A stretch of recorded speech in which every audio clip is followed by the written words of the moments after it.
له الدين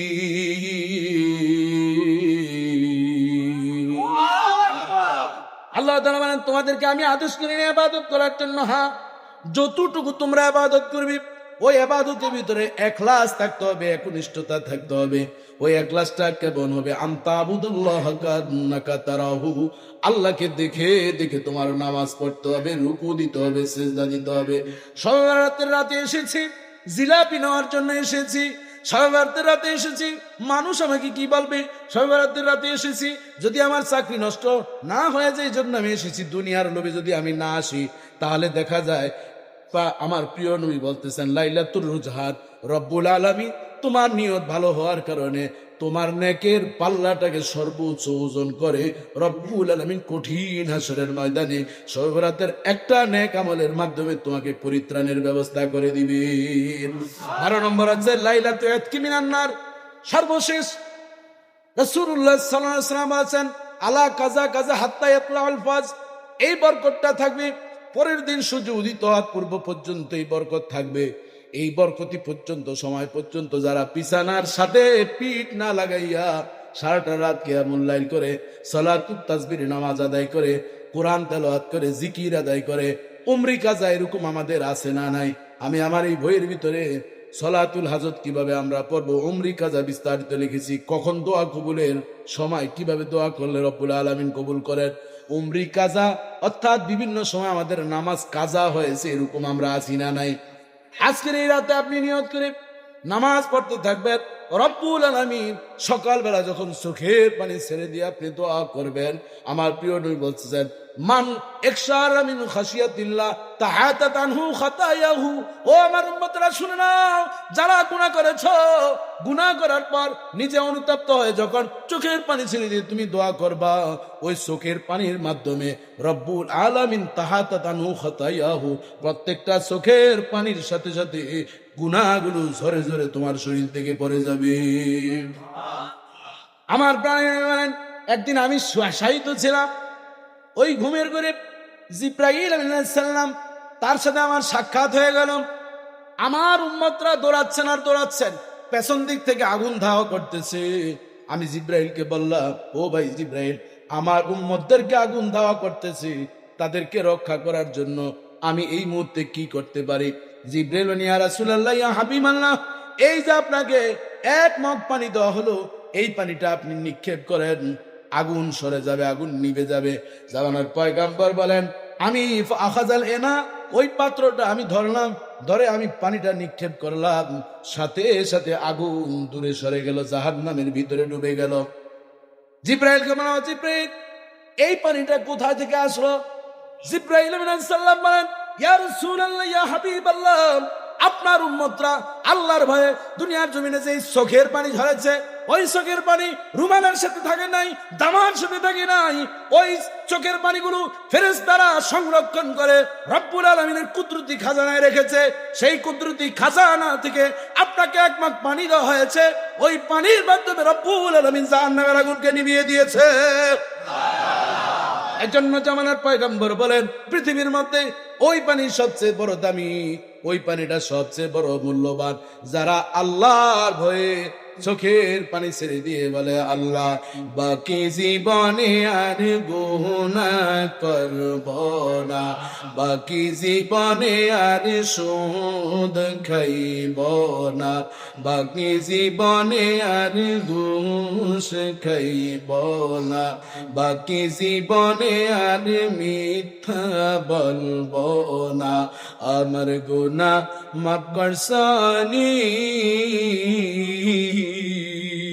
আমার গুনাহ মাফ হইছে নি। হাসরের দিনে গুনাহগার বলে আমায় ডাকে দিও না, বলেন না আল্লাহ। বাবাজি বন্ধুগণ, এই শবে বরাতের রাতে ওই সকল মানুষরা আল্লাহর কাছে যতই কান্না করুক ক্ষমা পাবে না। জামানার পয়গম্বর বলেন, যারা বলে শবে বরাতের কোনো হাদিস নাই, দলিল নাই, এতক্ষণ কোরআনের কথা বললাম, 12টা নামের কথা বললাম। এবার আসেন বাবাজি বন্ধুরা আমার, আবু মুসা আশআরী রাদিয়াল্লাহু তাআলা আনহু নবীর একজন প্রিয় সাহাবী ছিলেন। তিনি যে হাদিসটা বর্ণনা করেছেন ইবনে মাজাহ শরীফ সিয়াসের অন্যতম একটি কিতাব 1389 নম্বর হাদিসে এই হাদিসটা এসেছে। পয়গম্বর ইন্নাল্লাহা লা ইয়াত্তালিউ ফি লাইলাতিন নিসফি মিন শাবান ফায়াকুল লিজামি খালকিহি ইল্লাল মুশরিক আও মুসাহিন। জোরে জোরে বলেন আল্লাহু আকবার। রব্বুল আলামিন এই শবে বরাতের রাতে যখন সূর্য অস্ত যায়, এর সাথে সাথে বান্দার উপর রহমত নিয়ে নাজিল হয়ে যান প্রথম আসমানে। তিনি সকল বান্দাদেরকে ক্ষমা করে দেন, একমাত্র দুই শ্রেণীর মানুষ ছাড়া। এক নম্বর হচ্ছে যারা আল্লাহর সাথে শিরক করে, তাদেরকে ক্ষমা করেন না। দ্বিতীয় নম্বর হচ্ছে যারা হিংসা করে। শিরক তো আমি বলছি ইবাদতের মধ্যে শিরক আছে না নাই? এবং মাজারে গিয়ে অনেক সময় কয়, ও মাজারওয়ালা, ও আল্লাহর ওলি, আপনি আমার একটা চাকরি দিয়ে দেন, আমি নমিনেশন নিয়েছি, আমি যাতে মেয়র হইতে পারি, এমপি হইতে পারি, চেয়ারম্যান হইতে পারি। বিয়ে করছি 10 বছর, বাচ্চা হয় না, হুজুর আমার একটা বাচ্চা দেন। এ ধরনের কিছু মানুষ সমাজের মধ্যে আছে না নাই?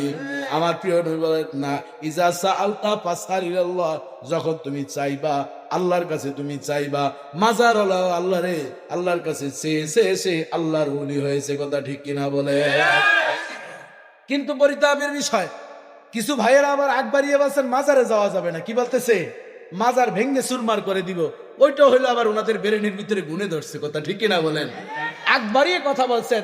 নবী করিম সাল্লাল্লাহু আলাইহি ওয়াসাল্লাম বলেন, নাহাইতুকুম আন জিয়ারাতিল কুবুর, আমি আমার এই সহিহ আকীদায়ে নাজাতের পথ, এই বইগুলো অত্যন্ত প্রয়োজনীয়। আমাদের আহলে সুন্নাত ওয়াল জামাত যারা অবান্তর কথা বলেন, এখানে আমি আহলে সুন্নাত ওয়াল জামাত কি ও কেন এবং মাযহাব কেন আমরা মানি, মাযহাব কেন আমরা চারটি, আমরা কেন হানাফি, লা ইলাহা ইল্লাল্লাহ মুহাম্মাদুর রাসূলুল্লাহ একসাথে বলা যাবে না, কেন আমরা বলার মতন দলিল আমাদের কাছে আছে না নাই, এই বিষয়গুলো আমি লিখেছি। বলতে গিয়ে আমি বলছি আরশে আজিমের ভিতরে আল্লাহর সাথে নবীর নাম আছে না নাই? আরব দেশে যান, বাইতুল্লাহর ভিতরে আল্লাহর নামের সাথে নবীর নাম আছে না নাই? পতাকার ভিতরে আছে না নাই? আফগানিস্তানের পতাকার মধ্যে আছে না নাই? তাহলে সেই দেশে তোমরা সার্ভিস নিয়ে আইছো, বাংলাদেশে 3 বছর রড টড বাইরিয়া কাজ টাজ করে আইসা পরে বলতেছে সৌদি আরবে তো এইসব নাই, মিলাদ কিয়াম কিছু নাই, দোয়া মুনাজাত নাই। গেছে 5 লাখ টাকা ভাড়া করে নিয়ে আইসে, কতগুলা দোয়া নাই, মুনাজাত নাই, এটা নাই সেটা নাই, আইসা বাংলাদেশে ফুটুর ফুটুর করে খোলসা মাছের মতন। এরকম আছে না নাই? কয় দলিল পাইছে, কয় দলিল লাগতো না, আমরা নিজের এই দলিল, গোটা শরীর দলিল। এরকম বলে কি বলে না? কয় কই থেকে কি পাইছেন, কোন জায়গা আছে বুখারী শরীফ, কয়টা কোন জায়গা আছে বাংলা বাজারে? বুঝেন নাই কথা? এক লোক আমার সাথে এরকম তর্ক শুরু করছে। তর্ক শুরু করতে করতে আমরা হঠাৎ করে বলতেছি, আপনি আমার ভাবছেন কি আমার মেয়ে এবার ইন্টার পরীক্ষা দিবে? আমি কি সর্বনাশ রে! আমার সাথের যে অ্যাসিস্ট্যান্ট ছিল, উনি তো এই পরিচয়, কারণ উনি পরিচয়, উনি ডক্টর হলে কি হয়ে যায়, আমার মেয়ে এই বছর ইন্টার পরীক্ষা দিবে, আপনি আমার মনে করছেন কি? আমি কি সর্বনাশ! আইসা বড় উনি দিবে না, ওনার মেয়ে দিবে, এতেই যে মানে টুপ টুপ দিতেছে। উনি যদি কোন রকম মেট্রিক পাসটাও করতো, মনে হয় দাঁতটা তো আমার একটাও থাকতো না, কথা ঠিক কিনা বলেন? সব দান শহীদ হয়ে যেত, কথা ঠিক কিনা বলেন? এরকম কিছু মানুষ আছে না নাই? রাসূলুল্লাহ সাল্লাল্লাহু আলাইহি ওয়াসাল্লাম বলতেছেন, নাহাইতুকুম আন জিয়ারাতিল কুবুর, তোমাদেরকে এক সময় আমি কবর জিয়ারত করতে নিষেধ করছি। কারণ মদিনায় যখন হিজরত করে আসছি, দেখতেছি মানুষগুলো খালি কবরের ভিতরে পূজা করতেছে। কবরগুলো যখন ভাঙ্গা শেষ হয়ে গেল, পূজা বন্ধ হয়ে গেল, জামানার পয়গম্বর ফাজুরুহা, এবার তোমরা কবর জিয়ারত করো, ফাইন্নাকুম তুযাক্কিরুল মাউত, কারণ কবর জিয়ারত করলে বেশি বেশি করে মরার কথা মনে পড়ে যায়। বাবা জীবন আমার গভীর মনোযোগ, যারা শিরকি করে তাদের দোয়া কবুল হবে না। দ্বিতীয় নম্বর হচ্ছে এই শবে বরাতের রাতে যারা হিংসা করে তাদের দোয়া কবুল হবে না।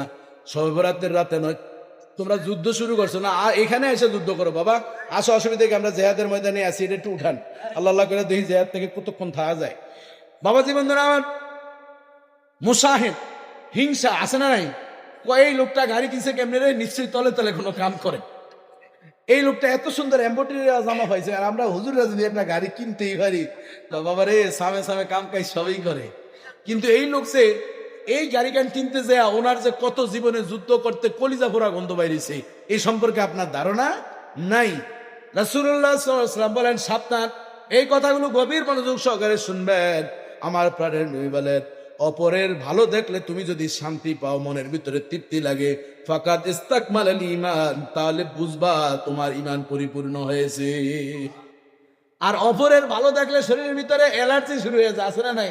শুধু শুধু চুলকায়, দেখলেই খালি চুলকানি দিতে মন চায়, এরকম আছে না? মিলাদ ক্যাম্প বলে, মিলাদ ক্যাম্প কোন জায়গায় পাইছেন, দোয়া কোন জায়গায় পাইছেন, এই আপনারা এইসব পাইছেন কো, ইসালের সব কোন জায়গায় পাইছেন, দলিল নেন, দলিল দেওয়ার পর বলতেছে দলিল এগুলো আমরা মানি না। কোনটা মানে? আমরা বাংলা বাজার মানি, আছে না নাই? বাবাজি বন্ধুরা আমার, এই জন্য সাবধানের সাথে আমি বলছি, জামানার পয়গম্বর বলেন মানুষকে তার সমস্ত আমলগুলো আন্নাল হাসাদা ইয়াকুলুল হাসানাত, পৃথিবীর যত বড় ওলিউল্লাহ হোক না কেন, তার হিংসা থাকলে সব নেক আমলগুলো হিংসায় খেয়ে ফেলে গুণের মতন। কামা তাকুলুন নারাল হাতাব, যেমনি ভাবে আগুন কাঠকে ফুরিয়ে দেয়। আগুন কাঠ পাইলে কি এটারে পুরায় না তাজা রাখে? তেমনি ভাবে যারা হিংসা করবে তাদের সব আমলগুলো কি হয়ে যাবে? একেবারে গুণ। দেখছেন তো, যত বড় বিল্ডিং এ বানান রে বাবা, টাইলস টুইলস করেন, নিচের দিক দিয়ে যদি কোনো জায়গায় ছিদ্র থাকে উলি কিন্তু উঠতেই থাকে, দরজার ভিতরে ধরে। বাড়িতে আমি বিল্ডিং করছি, গত কয়দিন আগে গেছি, আর দেখি উলি সাপ তো আইসা উপস্থিত হয়ে গেছে। আমি ওনারে সেলুট টেলুট দিয়ে পরে বৃষ্টি দিয়ে আসছি। এই উলি যেই জায়গায় ধরে ওই ঘরের তুচ্ছা লাগিয়ে দেয়, কথা ঠিক কিনা বলেন?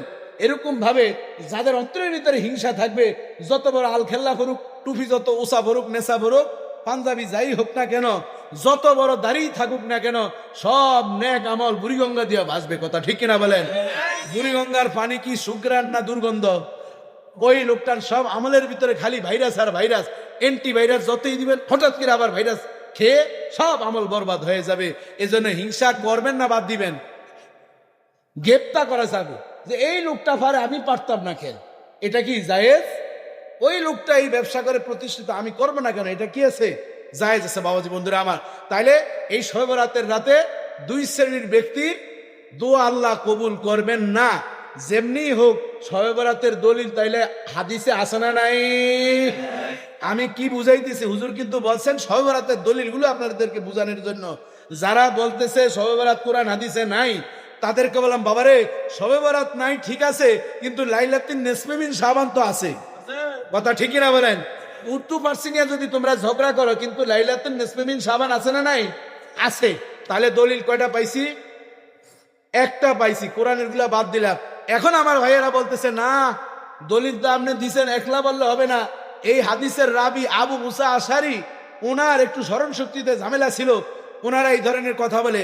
যেই ভাইয়েরা বলতেছেন শবে বরাত নাই, ওনাদের গুরু, ওনাদের শায়েখ নাসির উদ্দিন আলবানী, যিনি একসময় ঘড়ির মিকার ছিল, পরে পড়াশোনা করতে করতে বড় একজন আলেম হয়েছেন, মুহাদ্দিস হাদিসের বিশারদ হয়েছেন, তিনি বলছেন তারগিব এবং তাহরিব কিতাবের মধ্যে বলছেন, তার তৃতীয় খণ্ডের ভিতরে 2718 নম্বর হাদিসে বলছেন এই হাদিসটা সহি, এর ভিতরে কোনো ভেজাল নাই। তার মানে ওনাকে বড় হুজুরে যেহেতু কইছে, তাহলে বোঝা যায় এই হাদিসটা কি, মানে যারা বলছে শবে বরাত নাই তাদের বড় হুজুরে যেহেতু বলছে, তাহলে আর কোনো অসুবিধা কি নাই। তাহলে দলিল পেলাম কয়টা হাদিসের? একটা। 3টা হাদিস বলবো, বেশি বলবো না, বাকিটা আপনারা বই নিয়ে দেখবেন। দ্বিতীয় নম্বর হাদিস হচ্ছে বাবাজি বন্ধুরা আমার, আলী ইবনে আবি তালিব রাদিয়াল্লাহু তাআলা থেকে বর্ণিত। তিনি বলেন জামানার পয়গম্বর বলেন, ইজা কানাত লাইলাতুন নিসফি মিন শাবানা ফাকুমু লাইলাহা ওয়াসুমু নাহারাহা ফাইনাল্লাহ ইয়ানজিলু ফি আলি গুরুবিশ শামসে আলা ইলা সামাই দুনিয়া ফায়াকুলু আলা মিন মুস্তাগফিরলি ফাগফির লাহু আলা মিন মুস্তারজিক ফারজুকহু আলা মুবতালা ফাউআফি আলা কাযা কাযা হাত্তা ইয়াতলা আল ফাজ, রাওয়াহু ইবনে মাজাহ। জোরে জোরে বলেন আল্লাহু আকবার। জামানার পয়গম্বর বলেন, যখন লাইলাতুন নিসফি মিন শাবান, শাবান মাসের 14তম দিবাগত রাতে আজকের রাত্রটা চলে আসে, আল্লাহ তাআলা প্রথম আসমানে অবতরণ করেন। অন্যদিন রাতের শেষ অংশে অবতরণ করেন, একটা রাত্রি প্রথম অংশে অবতরণ করেন সূর্যাস্ত যাওয়ার সাথে সাথে। সেই রাতটার নাম হচ্ছে লাইলাতুল বরাত বা শবে বরাতের রাত। কি বুঝলেন? একটু এবারকার বাংলাতে সহজ করে বুঝিয়ে দিই। প্রতি রাত্রে সুলুসুল লাইল, এক অংশ যখন বাকি থাকে, তখন আল্লাহ তাআলা কোন আকাশে আছেন? সবার বলতে হবে, কিন্তু ওয়াজ কিন্তু বাড়িতে নিতে হবে, গাউসুল আজমে থাকলে চলবে। কোন আকাশে আসে? প্রথম আসমানে তিনি আসেন প্রতি রাত্রের সুলুসুল লাইল, রাতের 1/3 কি বাকি থাকতে। এটা আছে কোন কিতাবে? মুসলিম শরীফের হাদিসে। কিন্তু একটা রাত্রে আল্লাহ তাআলা সূর্য অস্ত যাওয়ার সাথে সাথে প্রথম আসমানে আসেন, সেই রাতটার নাম কি? এই শবে বরাতের রাত। তাহলে আল্লাহ তাআলা এখন আছেন কই? প্রথম আসমানে আছেন।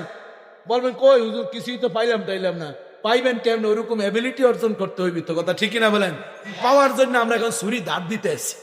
এখন কি চলতেছে? ছুরি দাঁত, একটু পরে জবাই শুরু হবে, তখন আপনি পাবেন। পাওয়ার জন্য ওই ছুরি দাঁত দিতে যখন ইস্পাত হয়ে যায়, তখন আপনি যখন আল্লাহ বলবেন 2443 নম্বরে মুসা কালিমুল্লাহ যখনই ডাক দিতেন তুর পর্বতে গিয়ে, তখন তার স্যাটেলাইট চ্যানেল সাথে সাথে চাঙ্গা হয়ে আল্লাহর সাথে কথা বলা শুরু করতেন। জবান করবেন আল্লাহ। বাবাজি বন্ধুরা আমার, ইজা কানাত লাইলাতুন নিসফি মিন শাবান ফাকুমু লাইলাহা, তোমরা এই রাত্রটা যখন চলে আসে, রাতের বেলায় তোমরা জাগ্রত হয়ে ইবাদত করো। এখন আপনারা ইবাদত করতেছেন না নাচ গান করতেছেন?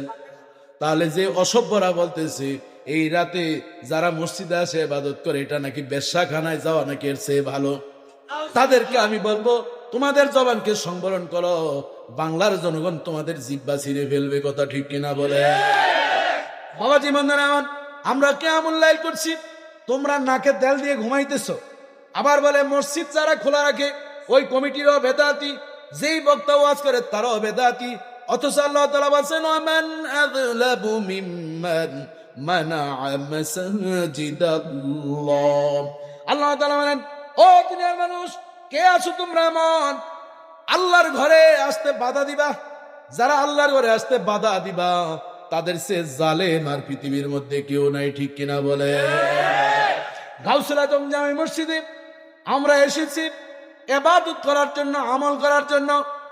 এবার যদি কেউ রাস্তায় দাঁড়িয়ে বলতেছে মসজিদে আসা যাবে না, আমল করা যাবে না, আল্লাহ তাআলা বলেন ওমান আযলামু মিম্মান মানা মাসাজিদাল্লাহ, তার সে জালেম আর পৃথিবীর মধ্যে নাই।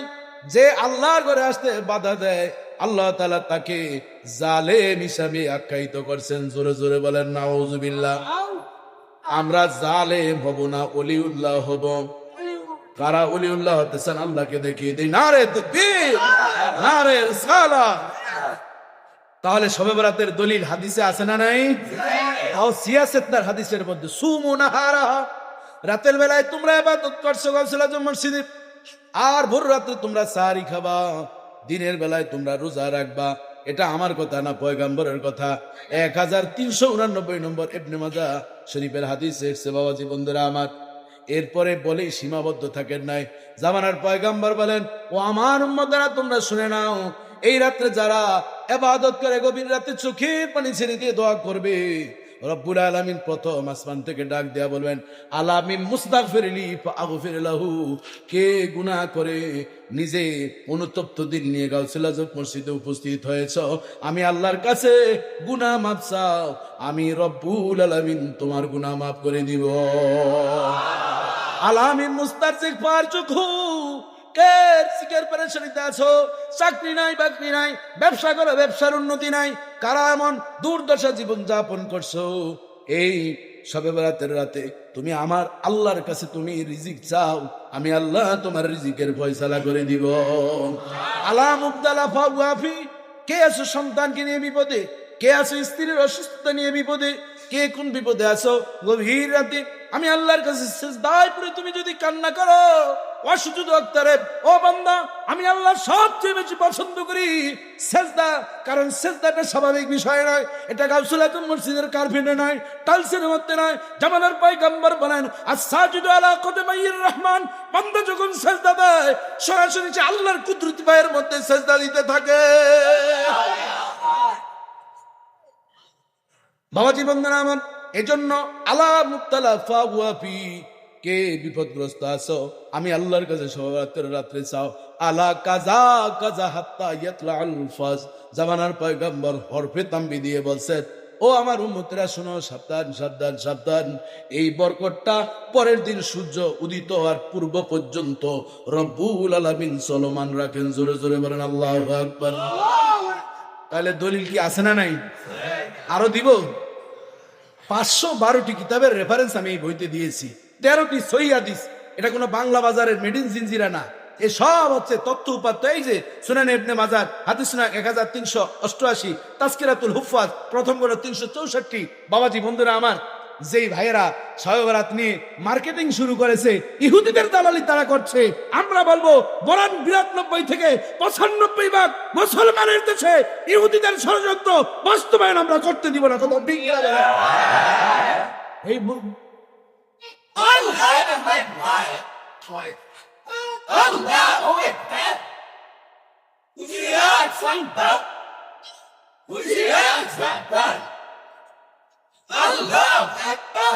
বাবাজি বন্ধুরা আমার, দেখুন এখন ওই ভাইয়েরা আবার প্রশ্ন করতেছে এই হাদিসের ভিতরে নাকি ওনারা ফরমালিন পাইছে। কি পাইছে?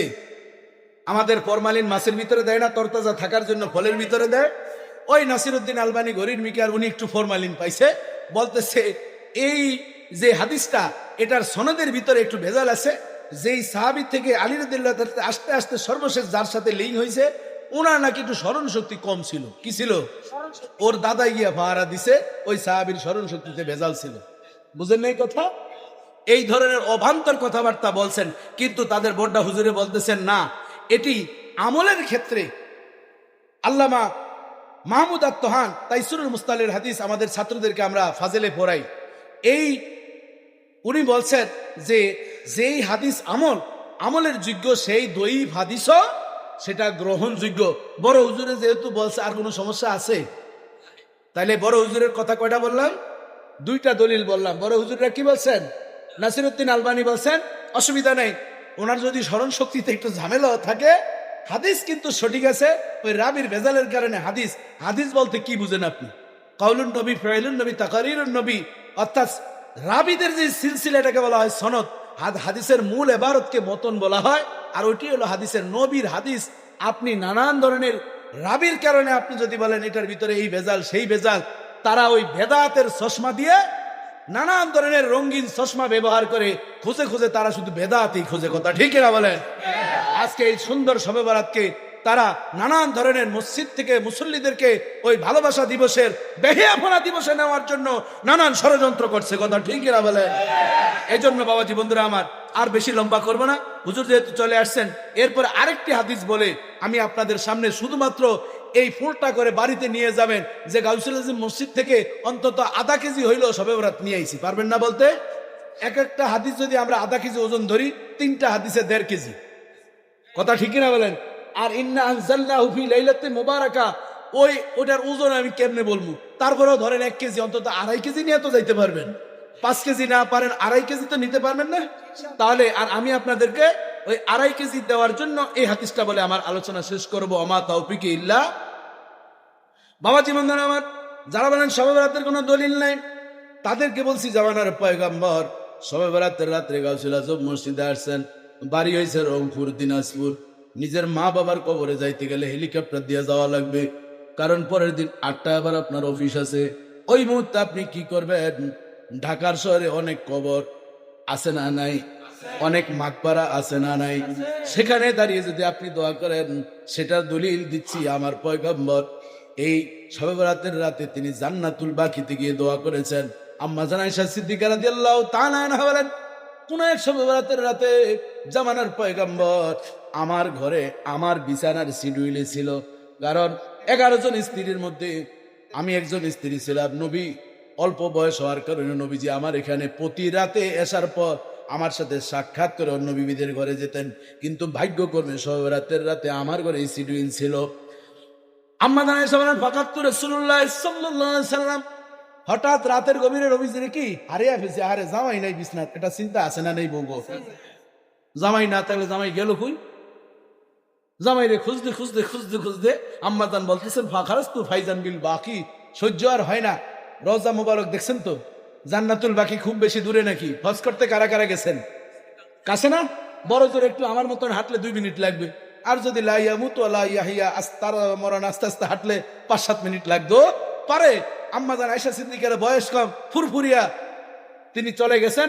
দেখতেছেন ফাইজাবিল বাকি, নবীজি কবর জিয়ারত করতেছে জান্নাতুল বাকিতে, আর তিনি এমন ভাবে কান্না করছেন চোখ থেকে ঝর্ণার মতন পানি বয়ে যাচ্ছে। বাবাজি বন্ধুরা আমার, কেন কান্না করেছেন? আম্মা জান আয়েশা সিদ্দিকা রাদিয়াল্লাহু তাআলা আনহা বলেন, নবীর মা বাবা সেখানে নাই, কিন্তু মা বাবার কথা মনে করে তিনি কান্না করেছেন। এবং বর্তমানে পরিসংখ্যানে এসছে সেই জান্নাতুল বাকির মধ্যে প্রায় 10,000 সাহাবীর কবর রয়েছে। নবী পাকের একমাত্র কন্যা প্রিয় নবী বলছেন, আন্নাল ফাতিমাতা বুদআতুম মিন্নি, ফাতিমা হচ্ছে আমার কলিজার টুকরা। ওই ফাতিমা রাদিয়াল্লাহু তাআলা আনহার কবরও সেই জান্নাতুল বাকিতে আছে। জুন্নুরাইন নবী পাকের দুই মেয়ের জামাতা ওসমান ইবনে আফফান রাদিয়াল্লাহু তাআলার কবর আছে। আম্মা জান আয়েশা সিদ্দিকা রাদিয়াল্লাহু তাআলা বলেন, আমার স্বামী পয়গম্বরকে পেয়ে গেলাম জান্নাতুল বাকিতে। ফাকালা আকুনতা তাখাফিনা আন তুকিফাল্লাহু আলাইকা ওয়া রাসূলুহু। নবী যখন দেখলেন আম্মা জান আয়েশা পাশে দাঁড়িয়ে আছেন, নবী মুস্কি হাসি দিয়ে বলেন, আয়েশা রে, তুমি কি ভাবছো আল্লাহ এবং তার রাসূল তোমার প্রতি নারাজ করেছেন বা তোমাকে বন্টনের ক্ষেত্রে তোমাকে অবমূল্যায়ন করেছেন? ফাকুলতু, আমি বললাম, ইয়া রাসূলুল্লাহ ইয়া হাবিবাল্লাহ ইন্নী জানানতু আন্নাকা আতাইতা বাদা নিসাকা। ও রাসূল, আমি ওরকম ভাবি নাই, আমি ভাবছি আপনি মনে হয় অন্য কোন স্ত্রীর ঘরে গেছেন। আমি কি ভাবছি? আমি ভাবছি যে আপনি রাতে মনে হয় অন্য কোন বিবির ঘরে কি গেছেন, এজন্য আমি আপনাকে খুঁজতে বের হয়েছি। জামানার পয়গম্বর বলেন, ফাকালা ইন্নাল্লাহ আযজা ওয়া জাল্লা ইয়ানজিলু লাইলাতান নিসফি মিন শাবান। ও আয়েশা, তুমি কি জানো না আজকের রাত্রটা হচ্ছে শবে বরাতের রাত্র, নিসফি মিন শাবান। এই শাবানের এই রাতে ইলা সামাই দুনিয়া রব্বুল আলামিন প্রথম আসমানে নেমে পড়েন সূর্য যখন অস্ত যায়। ফায়াগফিরু লি আকসারি মিন আদাদি শেরি গানামি কালবিন। বনি কালব একটা গোত্র রয়েছে, ওই বনি কালবের গোত্রের ভিতরে সদা সর্বদাই তাদের একটা পরিসংখ্যান ছিল, প্রায় 40,000 বকরি তারা লালন পালন করত। ওই 40,000 বকরির গায়ে যতগুলো পশম রয়েছে, রব্বুল আলামিন আমাকে জানিয়েছেন প্রত্যেক শবে বরাতে আমার উম্মতের মধ্য থেকে এরকম 40,000 বকরির গায়ে যেই পশম রয়েছে, সেই পরিমাণ উম্মতদেরকে ক্ষমার ঘোষণা রব্বুল আলামিন দান করে দেয়। তাহলে দলিল আছে না নাই? আরো লাগবে একটা, শেষ। এজন্য এই দলিল অন্তত আমরা একটু বাড়িতে নিতে পারবো কি পারবো না? তাহলে গাউসুল আজম মসজিদে এমসিকিউর প্রশ্ন, শবে বরাত কি কোরআনে আছে না নাই? না, নাই, নাই তো, শবে বরাত নাই। লাইলাতুল মুবারাকা আছে। কারণ যুক্তি তর্কে এখন কিন্তু জেনজি জেড জেনারেশন এখন বুঝে শুনে কিন্তু উত্তর দিতে হবে। শবে বরাত কোরআনে নেই, আছে কি?